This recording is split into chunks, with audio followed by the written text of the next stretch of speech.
But I really don't have any regrets. I really don't. I've lived exactly how I've wanted to. I've tried my hardest every single time. I didn't win the matches that maybe I should have always won, but I really gave it my all. So that for me is enough.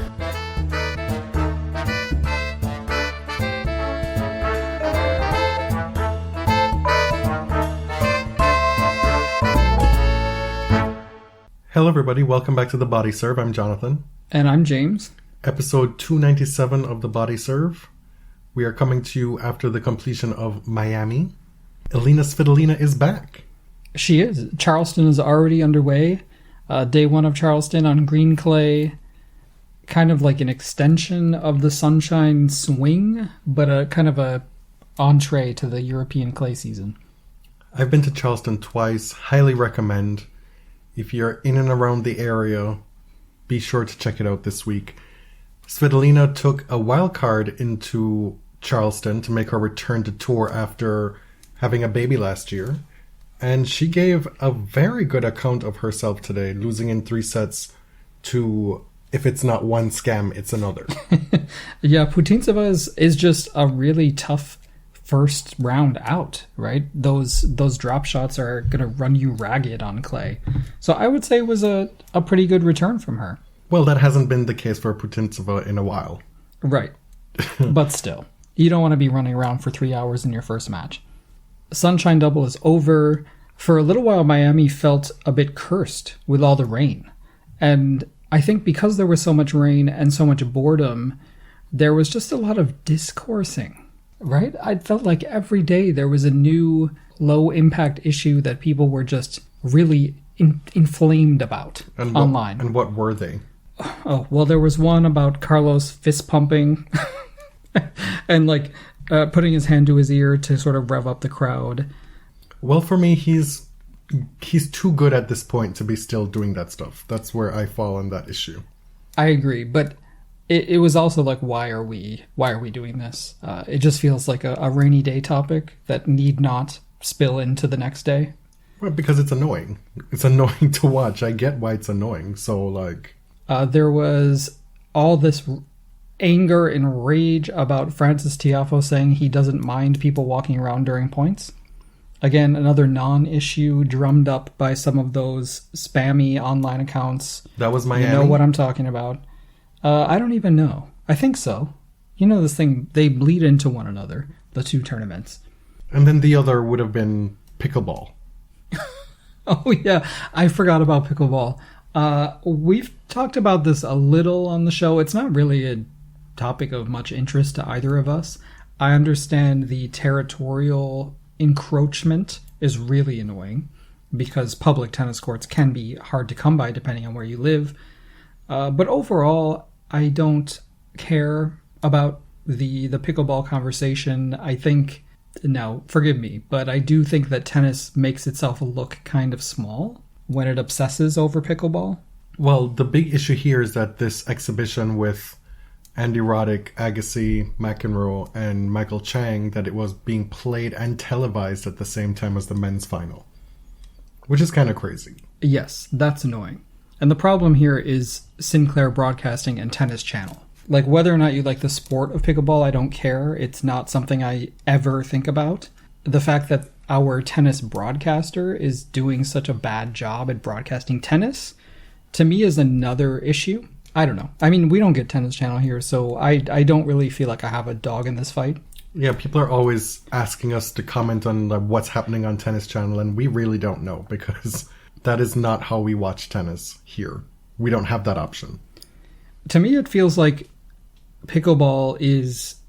It feels like a high-a-lie thing. Do you remember in Mad Men where Pete was saying, oh, high-a-lie is the next big sport, and they were going to promote it through the agency? It's not a thing, right? It never caught on.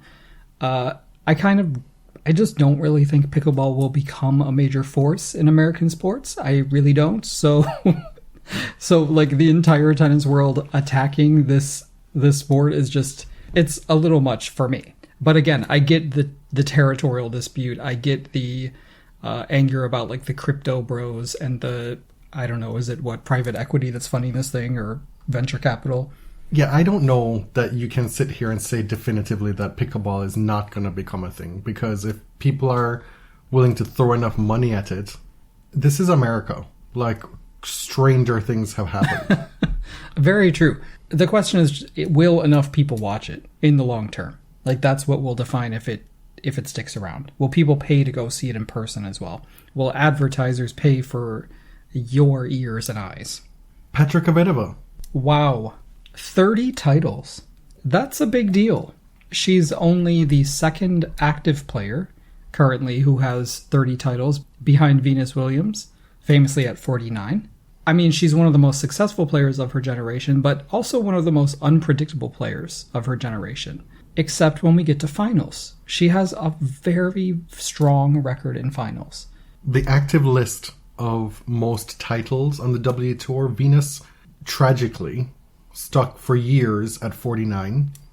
Petra now with 30, Simona Halep 24, Azarenka 21, Kuznetsova 18, Pliskova and Svitolina with 16. She's 33 years old, which is, as you know, not ancient anymore in tennis, but she hasn't won a title at this level, a WTA 1000, in 5 years, since Madrid in 2018. Back then it was called a Premier Mandatory, and since the 1000 level events have taken shape, basically the Premier 5, Premier Mandatory, and now the 1000s, she is one of the most successful players at this level. So you'll see the WTA tweet stats, and they're all basically since 2009. I got onto this, I deleted a tweet because I found like the stats that the WTA was sharing about the 1000 level tournaments to be misleading. I was told that it's since 2009, so I retracted. But Petra has won 9 titles at this level, and in her generation, only Vika has more than her. I think we should be at a point where we can talk about a win like this from Petra without framing the whole narrative around the home invasion in December 2016. That's something that really, it kind of grinded my gears this weekend. Mm-hmm. Because she's come back since then. She's made a slam final. She's made another slam semi. Like, it's been 6 years. And Petra has been showing us this entire time that she is still a serious tennis player. You know, I don't know. I felt like there was more to focus on with this win than trying to create this overcoming narrative. Yeah, I mean, when she came back years ago, she had an incredible run and won a bunch of titles in a row, right? She built up this very strong record in finals, so I get where you're coming from. It's still an amazing achievement to live through what she did and come back to playing at this level. Does she want to be reminded of it all the time? Probably not. And at this point, Petra's just a great tennis player like she's always been. Well, my point in saying it is that when you talk about it like that, you're framing her as a ceremonial player, which she's not. Right. You can talk about that at the end of her career. If we sit here and do a Petra episode and say, well, Petra overcame this and then still went on to do that, and you look at the totality of the second half of her career through that lens, okay, fine. But I feel like at this point, she's just out here trying to win tournaments and enjoy herself. And she had really improved her ranking recently, like over the past year or so, and she did so without any like massive results. No big results at slams, except for a 4th round at the US Open last year. She won Eastbourne last year and has just been consistent. Like, not spectacular, but very consistent. We've mentioned recently that she's one of this group of veteran players who are there or thereabouts every week, it seems like. Mm-hmm. Recently, that, you know, all this discussion about the WTA has been about this supposed big three, and who are the ones who are the top contenders for slams or whatever. But Petra and Vika, the last year and a half, they've been there. And so this is Petra putting her hand up and saying, well, hey, I'm still here, 1. And 2, literally so many people can upend your narrative on any given week on the WTA. Right. I mean, Simona Halep won Canada last year. She's currently on a ban, obviously. but she's of that generation of veterans who are still around and know how to win. Petra's somebody who knows how to win when she gets to a final. So let's talk about this match. Against Yelena Rybakina, who just won Indian Wells, who, after Sabalenka lost, definitely the favorite to win Miami. Iga was out. She's been heralded as part of this new big three. But I think this tournament showed just how difficult it is to win the Sunshine Double, mentally and physically. On both the men and women's side. Yes. And when you come into a final with someone as prepared and calm and composed as Petra, the job is even harder because Rybakina could have won against a lesser opponent. Like, she could have won the Sunshine Double. But Petra was so... I was just struck by how serene she was. She just was super, super dialed in. She knew exactly what she needed to do, and she did it. I'm going to push back against that idea that Petra was prepared at this tournament, because she said, I think she spoke to or answered a question by Courtney Nguyen in press as to whether she had a training block ahead of Indian Wells and Miami, the Sunshine Double, and she said, "What do you think?" She didn't. So this was lightning in a bottle for Petra at this tournament. Well, she faked it really well. But by prepared, I mean she came in with a game plan, as straightforward as it was. Like, the game plan was hit big serves, kill the forehand, and return aggressively. And she was able to do that. And she did so with making very few errors in the first set. I think that was the most impressive part. We know Petra's reputation on a fast court. Yes. Winning 2 Wimbledons, her record at the US Open being the one blemish. She's only made a couple quarterfinals there, but winning in Madrid. The faster clay. I think she's won in Madrid 2 or 3 times. Also in Stuttgart, indoor clay. She has this reputation of being a fast court bully almost. Like, when she gets in her zone, she's very tough to beat. But let's give her credit for being an all-surface bully, frankly, because totally. She's won titles across all surfaces. She's done it all. Yeah, she's made semis at Roland Garros. And this match itself, though, like, the first set was so entertaining. It really was. They played a classic tiebreak, 30 points, 16-14. Rybakina had 5 set points, lost. Petra needed 5 set points to win the set. There was a point where Petra had a set point. A ball was hit back to her on her baseline. Somebody in the crowd called it out. It looked out. She was distracted and lost that point. And I was like, if she loses this set because of what just happened, that will be horrible. This 30-point tiebreak comes after she played a 24-point tiebreak in beating Jessie Pegula in Indian Wells in the third set. Yeah, saved a bunch of match points in that match. Rybakina's serve really kept her in this first set. She hit, I believe, 10 aces in the first set. Her first serve percentage wasn't that great, unfortunately, for her, but she was winning 86% of her first serves. The aces bailed her out a few times. You have here noted, I'll say it a million times, ball bashing can be beautiful. It's my policy, really. There are so many different varieties of tennis that can be fun, that can be entertaining. These were 2 supremely powerful players hitting aces, hitting massive winners. It's fun. Like, it's just exciting. And I think there is a beauty to it because you know the type of preparation and control and focus that goes into playing like that. Like, the rhythm it requires. Her run at Indian Wells and Miami included wins over Ostapenko, Pegula, Vekic, Alexandrova, Kirstea, who, that's notable. Because Kirstea has had a she's great been trying it. And then also in the final against Rybakina, stopping her from getting the Sunshine Double. And I want to say here that I am inducting Petra Kvitova into the Body Serve Hall of Fame, for a wonderful career, but more specifically this week, for beating Kirstea in the semifinals.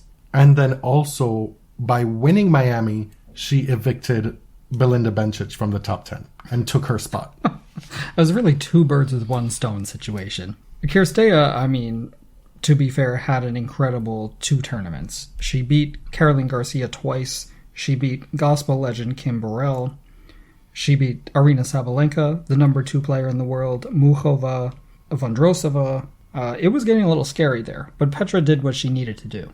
Kirste was up 5-2 in that first set against Petra, and then Petra said, "I will not abide." Can we talk about the video of Petra shooing that child away after she won? This was so funny to me. So if you haven't seen it, right after Petra won, when she's celebrating, going over to the stands to hug her team, this mother is literally pushing her child right to the edge of the stands to get an autograph.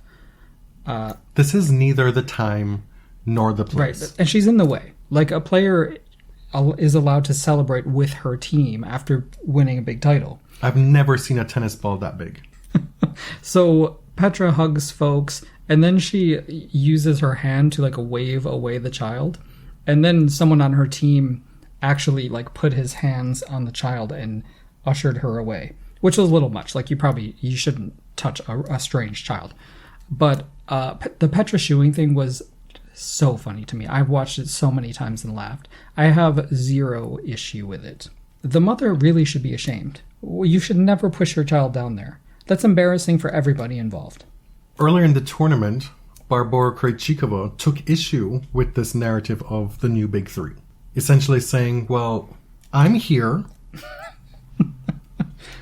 Unfortunately for her, she went out and lost her next match in straight sets. Well, but she lost it to somebody, pretty good. Arina Sabalenka? Yes. But that match was seen, at least by me, as box office, especially after those comments came out. But she's absolutely right. And I fell victim to that discourse, I think, on the last episode. Got a little bit carried away because, in fact, it's incredibly disrespectful to Barbie K, as she is affectionately known on Twitter, as well as Jessica Pegula, as well as this week Petra Kvitova. Like, those women, only Iga has multiple slams. Yeah. I mean, if you're looking at the folks who've won slams in the past year, you have kind of a nominal Big Three, but it doesn't hold up as you go week in, week out. We got to the semifinal stage of this event, and both Carlos Alcaraz and Jelena Rybakina were still in with a shot of winning the Sunshine Double. Carlos was the first to exit stage left, being taken out by Jannik Sinner. The 6th edition of this burgeoning actual rivalry on the ATP Tour. And then, as we said before, Rybakina losing in the final to Kvitova. But on the men's side, your winner is... Surprise, surprise. Somebody who's won 4 times in the past few weeks. Daniil Medvedev. First of all, I'm surprised you didn't have more to say about Petra pushing the child out of the way. I figured you'd like that stuff. Honestly, I did not understand why you enjoyed it so much. Really? Come on. I didn't. I swear, I didn't. You've been to many tournaments, and parents, push their children into a crush of people all the time. It's so crazy. I'm older now. That's my only... Oh, are you, not amused on this episode, or what?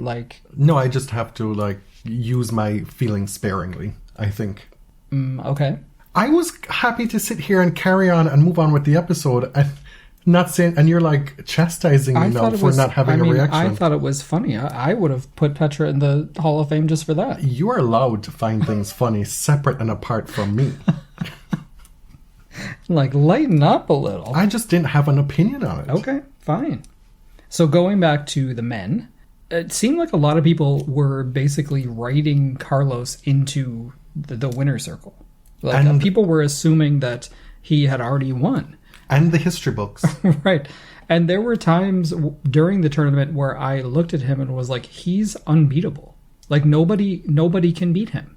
You said that against Sinner as I well. did. I watched that first set, and then when Sinner didn't win the first set, when he was so close in the tiebreak, I was like, nobody can beat him at this level. It's like he can just produce magic out of nowhere. It's very frustrating, I imagine, for an opponent. But this is where tennis, being a sport of matchups, comes fully into focus.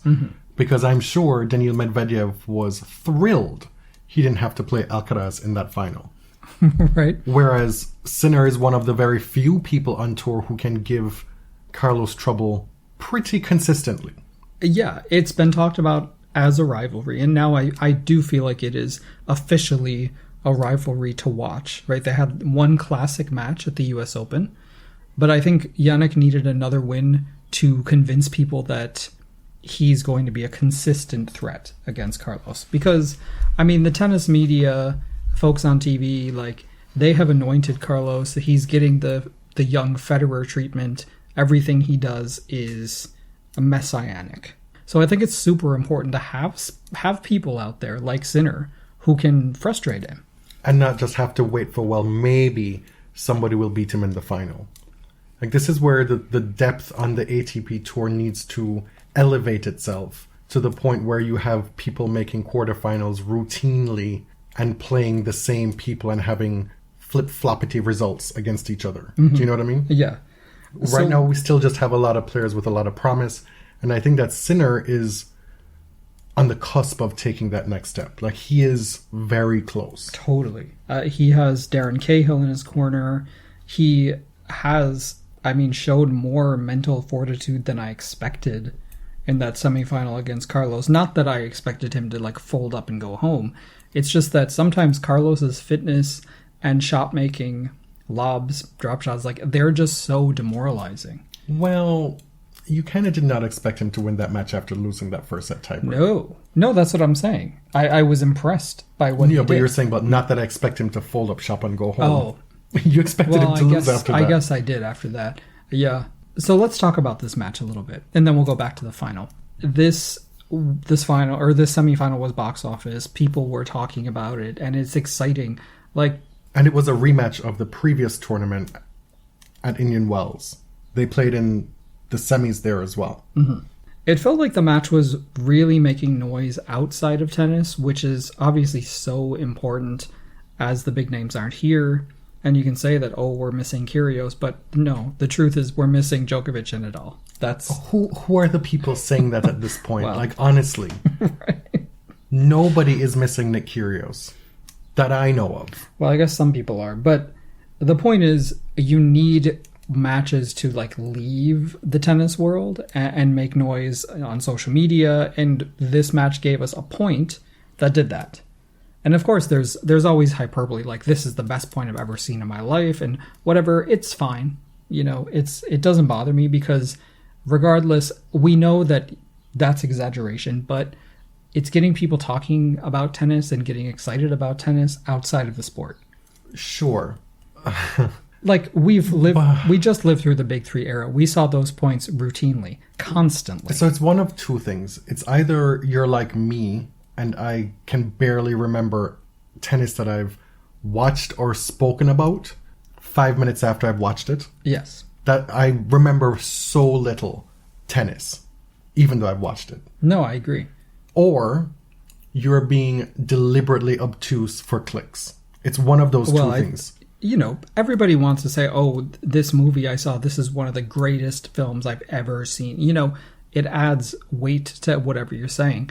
But tennis is a sport. I can't remember who wrote this, but a few years ago I read something where they kind of argued that tennis is really difficult to remember, because as a sport, the way it's set up, it doesn't have a lot of, like, how do you describe it? Like, in football or in baseball, there are fewer plays, and it's easier to remember, like, the touchdown pass. It's easier to remember the grand slam. Right, because a point like this can happen at 1-1 in the first set, and exactly. It has no stakes to the overall outcome of the match. Totally. Or tennis history. And you play so many points in a match that I think, as a viewer, to say that, I've watched all these matches and I can remember most of what I watched, I don't think that's true. I think we can remember, but we really don't. Right, but I'm saying I remember shockingly little. No, me too. Barely anything. Seriously. But my point in saying this, we lived through Fedal, we lived through Rafa, we lived through Andy Murray trying to make a dent into that three-headed monster. Like, the points, just on the men's side, say nothing on the women's side. Right. Points that we've seen in the last 20 years, to watch that, and instead of be like, oh my god, watch that point, awesome, to be like, oh my god, the greatest thing I've ever seen. Like, that's...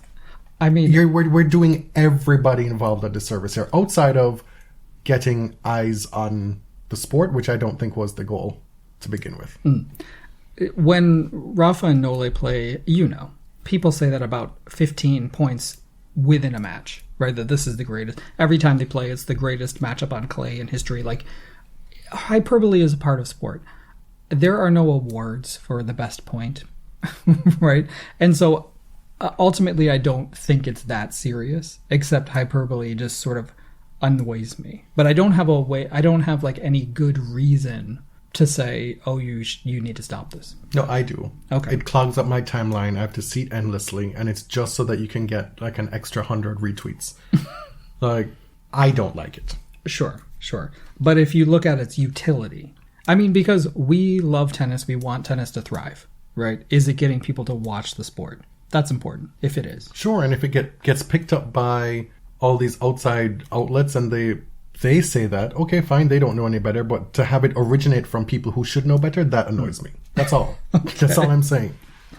Now, I will say this match was very exciting. Sinner kept it close. They were in a tiebreak. He was up a mini break, and it felt like he just made a mental mistake, right? He was serving up a mini break. He hit this drop shot he had no business hitting. It barely reached the net. And then Carlos just ran away with it. It was so quick. And it felt like, at that moment, oh, this tiebreak has disappeared. Like, Jannik has given up his advantage. Because the first set was so close. And it felt like any tiny mental mistake Carlos would pounce on. And he did. Mm-hmm. But the thing that ended up making Carlos fallible in this match, and the thing to really look for as he's still just 19 years old, is his fitness. And how his body reacts to certain tense and arduous moments in matches, because he was not physically all there in the third set. No, I was surprised by that. So in the second set, like you said earlier, I kind of expected Jannik to go away a little bit, and he didn't. He got a lead. He even looked like his legs were about to fall out from under him. He was able to stay in it. And then Carlos appeared that he was cramping in the third set. And the third set wasn't that dramatic. It wasn't that great. So overall, like, the match was not a classic, but it was most definitely entertaining and dramatic. It was an excellent first set of tennis. Yes. Medvedev reached that final with a bit of fatigue himself, having played so many tournaments, going deep in so many tournaments the last few weeks, and then coming off a semifinal win against Karen Khachanov, where he won 6-3 in the third, and looked a little bit depleted himself there. But when it came to the final, that did not look in doubt at any point, really. Yeah, this was going to be tough for Sinner regardless. The thing is, Medvedev is able to rush through his own service games. He's able to win a lot of quick points on his serve. And it just felt like he's also able to dig into Jannik's serve games more. And so if Jannik is tired, that's a big problem. And also, you do not want to be caught in extended rallies against Medvedev. Well, the problem is Daniil returns from so far back in the court. Mm-hmm. That even if you have a big serve, even if you can hit angles, he's so gangly and long wingspan that he can get most balls back into court on return and then be able to get to a point of neutrality pretty quickly. Mm-hmm. Whereas his serve up the tee is one of the most unreturnable serves in all of tennis. Because not only is he placing it, he's placing it almost every time spinning away from the right-hander, or on the backhand side if you're a lefty. Mm-hmm. His serve in person is really special to watch. So my point in saying that is that he has a lot more margin for error on return than a lot of these other folks, based on his return position. Yeah. And when you couple that with how quickly he's able to get through his service games when he's serving well, it's a tough ask. Once he gets a bit of momentum, he can just run away with it. And so if you're Jannik, what do? Do you serve and volley? Do you chip and charge? It's easier said than done, but it's definitely giving him a different look and forcing him to net more. He did a bit of serve and volleying in that match. But Daniil's past month 2 months has just been incredible. And we're not going to talk about like who has done this before, because I've seen a lot of fake stats, one of which duped me on a previous episode. But he has won 4 tournaments in his past 5. One in Rotterdam, one in Doha, then Dubai, made the final, Indian Wells, and now winning in Miami. All the way up to number 4. And this is a serious return to form after his 2022 season was kind of derailed after losing to Rafa in that Australian Open final. Had injury concerns as well, and was just never ever really able to recapture his top form, especially on hard courts. Yeah, it was a ho-hum season for him. He had a spark at the end of the year that he's carried through. But right after the Australian Open, he briefly dropped out of the top 10 for the first time in a long time. And I don't know if that lit a fire or what, but he's now back to number 4. Medvedev is also the one who ended Christopher Eubanks' dream run in Miami. Yeah. Making the quarterfinals, biggest payday of his career, jumping something like 34 spots in the rankings to crack the top 100 for the first time, this week being the world number 85. And credit to Chris as well, because he gave a very good account of himself in that quarterfinal. It was not embarrassing by any stretch, losing 6-3, 7-5. This after beating Mannarino in the round of 16. A loss that was very displeasing to Mannarino. The handshake was very brief and salty, and I was sitting there like, what's his problem? And he gave an interview after, and I've only seen a translation, so I don't really want to make a lot of judgment about it. I don't know how it was translated or what the context is, but he seemed a little bit just frustrated that Eubanks was zoning. It's hard to play somebody who it feels like everything they try is going to work. And it was especially evident on match point, where he hit a ridiculous backhand to win. This is the type of feel-good story that I'm all here for in tennis. Yeah, we saw Chris years ago at Cincinnati. He was still a Georgia Tech, what are they called? Yellow Jackets? Oh. He was still a great college player, and he was playing Cincinnati. He won, I think, a main draw match, and he was in his 3rd year going to his 4th, and everyone wanted to know if he was going to go pro or stay in school. He left school, went pro, and it's been a tough few years, right? He's been outside the top 100. He's done Tennis Channel commentating, which folks seem to love. Again, unfortunately, we don't really see it that often here. But we've been rooting for him ever since. He just seems like such a cool guy. He's fun to root for. It's the type of win that can prolong someone's career. How long can you carry on playing outside of the top 100 feasibly? A win like this gives you confidence that you can beat damn near anybody on the ATP Tour. Got a different look at what that might be with playing Medvedev, that you could tell in the quality of opponent in watching all of Chris's matches that was a completely different level of tennis. Right. Being played by his opponent that day.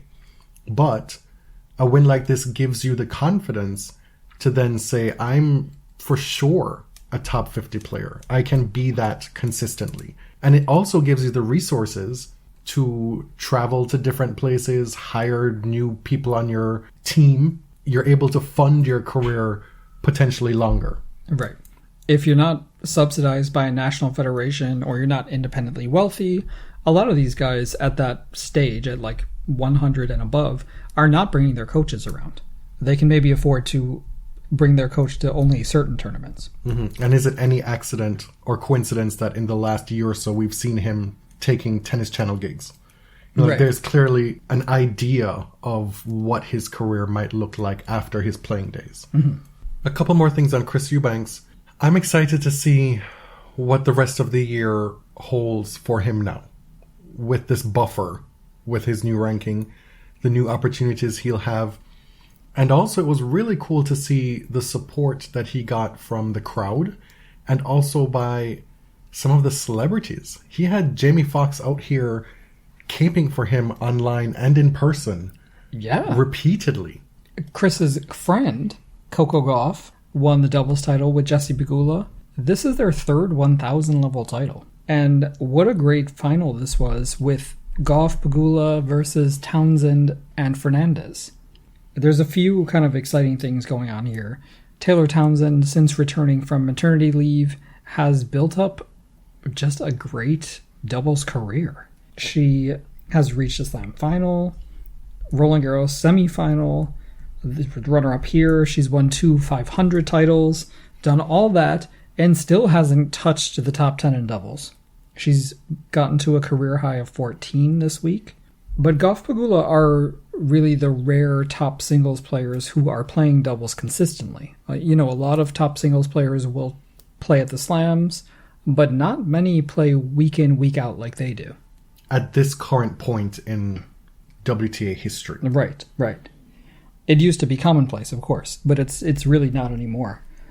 They actually got a write-up in the New Yorker by Jerry Marzorati. This is unusual, but he called them the most exciting thing to happen to American doubles tennis since the Bryans retired. One of the Bryans is now the head of Davis Cup? The captain of the U.S. Davis Cup. Yes. Do you know which Bryan? I don't. Honestly, I should, but I don't. It's a 50-50 chance that it's one or the other. But you saw that Bryan at a lot of the matches these past few weeks. Mm-hmm. Patrick McEnroe was once the captain. Now he is leading the International Tennis Hall of Fame. So, I just have to laugh at this point. Some sad news for Bianca Andreescu. We talked on the last episode about how she looked like she was back, like really hitting her stride, finding some top form.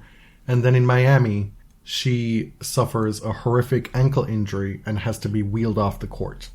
And we learn a couple days later that she's suffered a couple torn ligaments in her ankle.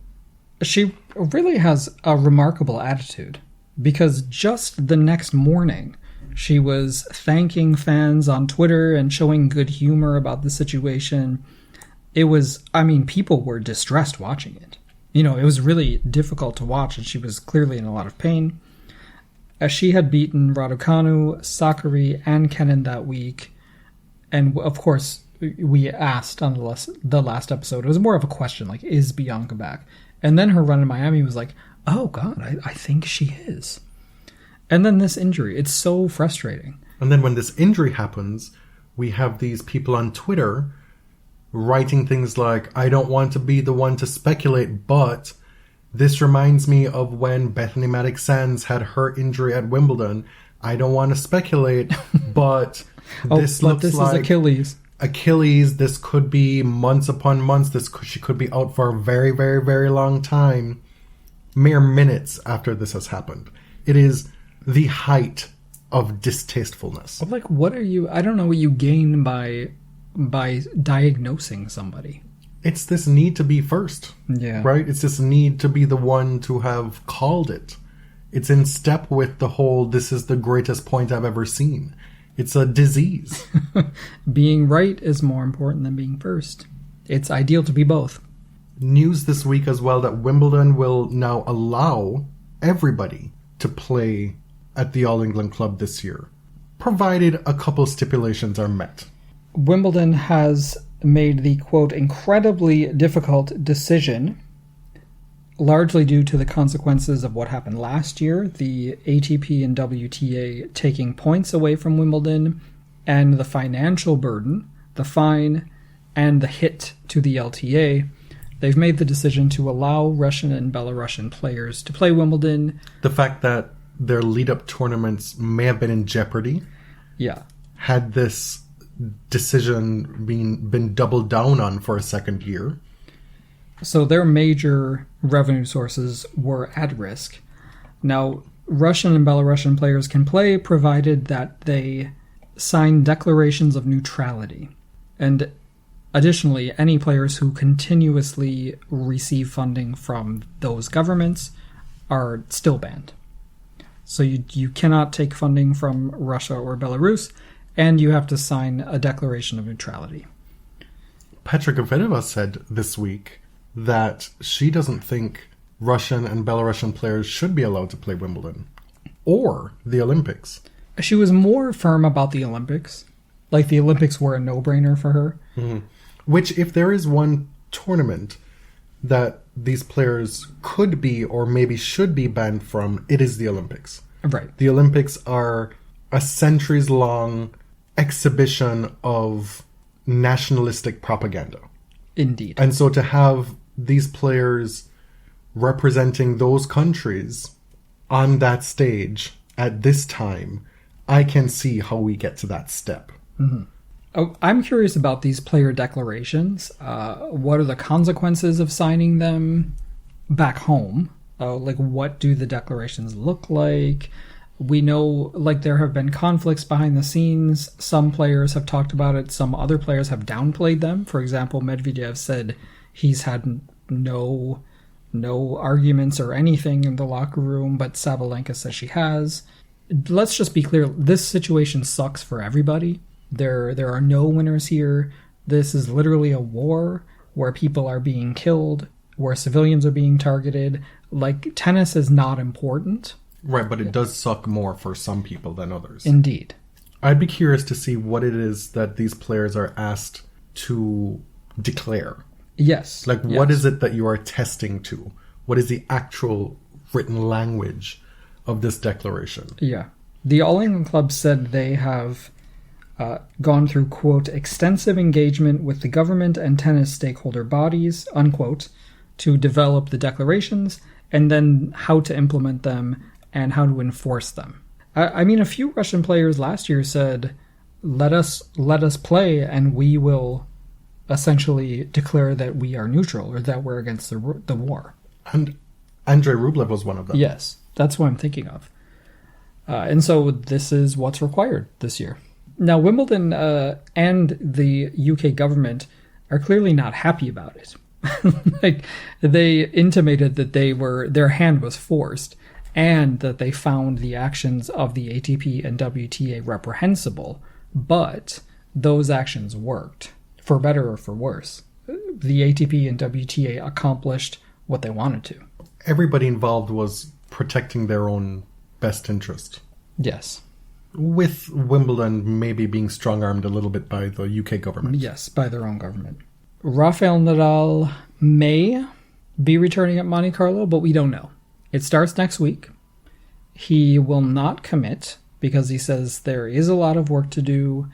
He's back to training. We've seen a lot of videos of him training at the academy on clay, but he still stops short of saying, yes, I will play MC.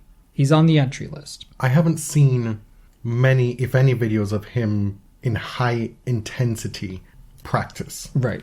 And the quote that's attributed to him here doesn't necessarily give me, as a fan, a whole lot of assurance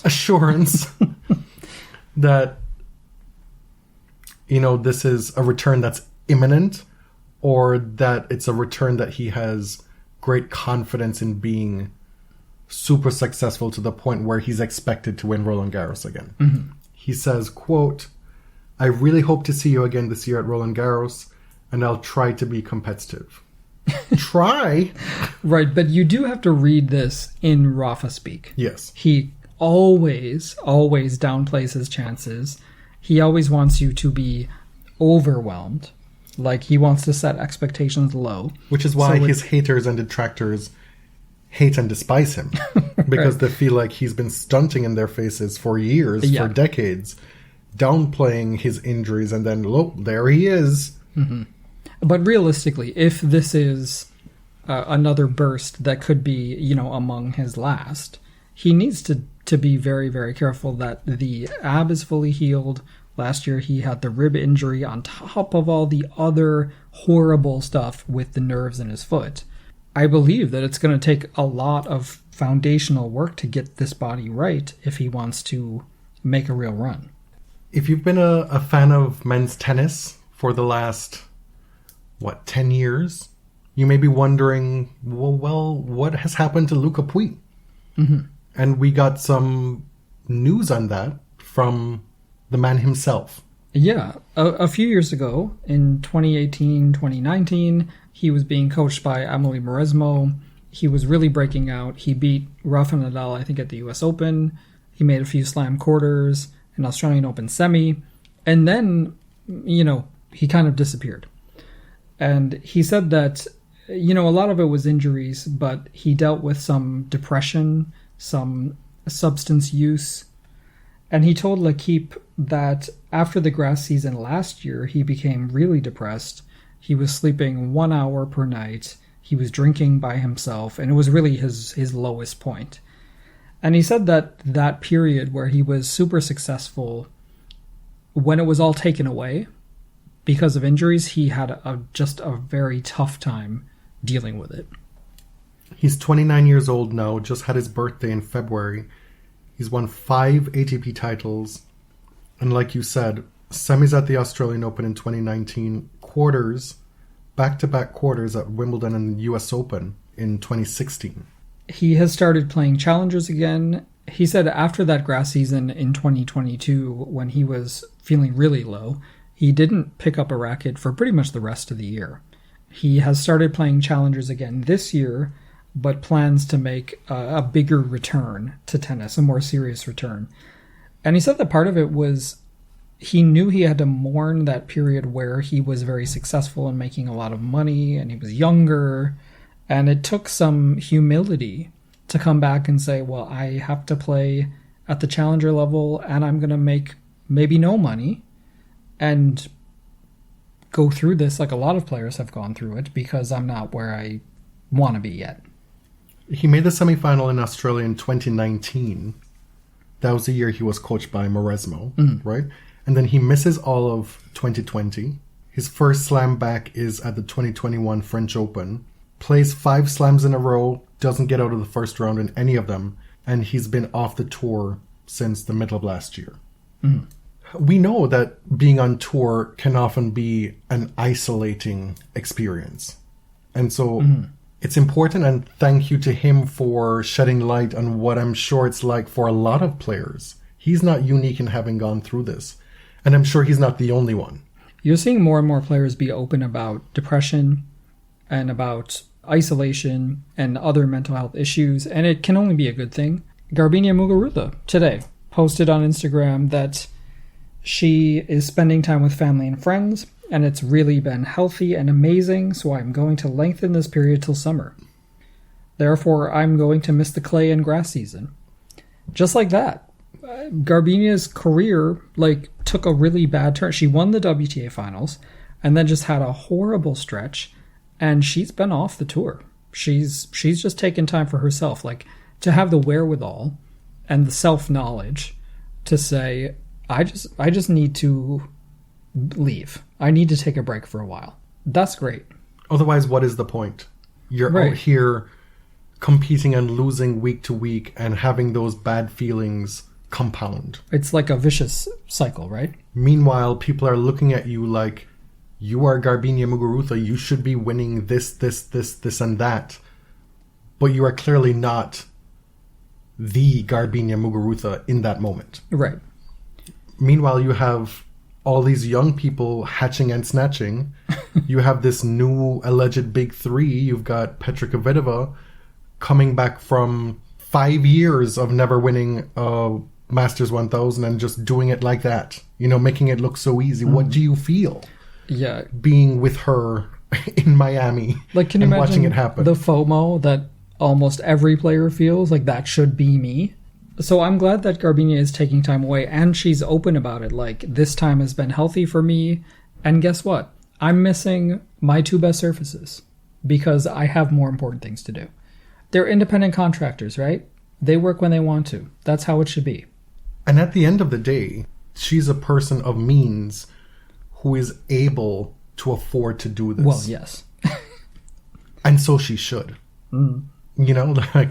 Just because Garbiñe Muguruza fan club out there is keyboard warring everywhere. Where is Garbiñe? Where is she?